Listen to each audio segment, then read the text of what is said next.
Hey, this is Mr. Baldwin again with another explanation for people that are struggling with this assignment. It shouldn't be that difficult, quite honestly, because recently we were discussing um, why we should study crime. So let's go back into it in just a second here. So here we go. We're at the assignment um, on this day, which was January 5th, on the Monday.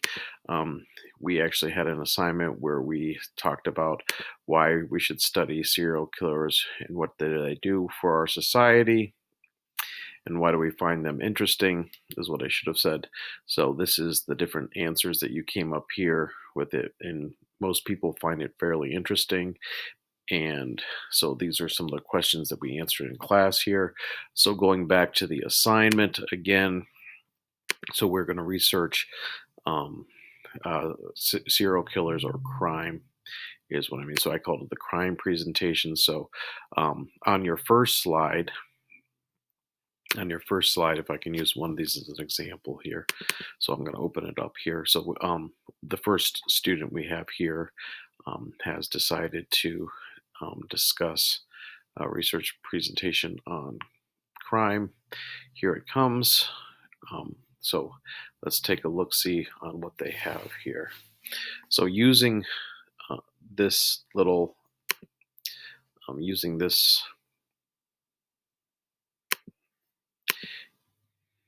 using this as your instructional model and how I want it completed.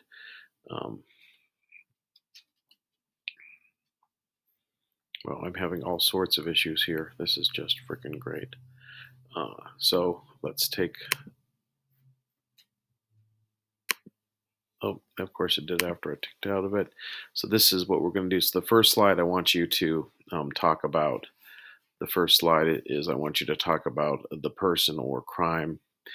So a brief introduction on it. The second slide is again the brief introduction of the crime.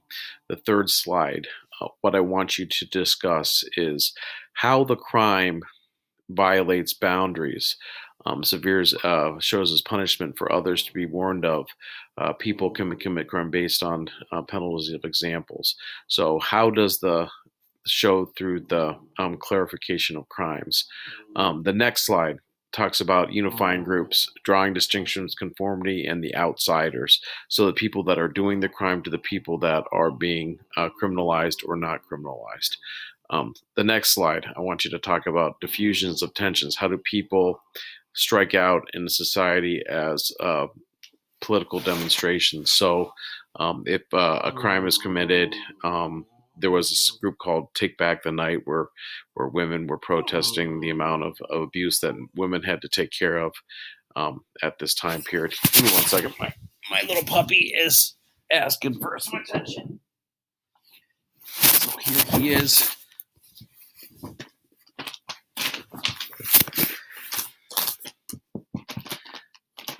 So I have got him now. The next slide, as I said, there is slide 6, is how does it how does the crime allow for social change? And then last but not least, what does the crime do when providing jobs? So let's take a little look-see on what some of the students had done in completing the assignments.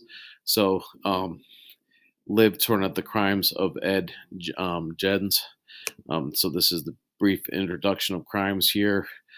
He died in, and then she'll go back through the different items that we just talked about in class here. So the first one, she goes introduction of crimes, clarifying norms, unifying the group, deferring tensions, promoting social change, and last but not least, doing the different jobs that are available. So that is what I want you to do in this assignment. So please, it can be any crime, can be any serial killer. It's up to you. It doesn't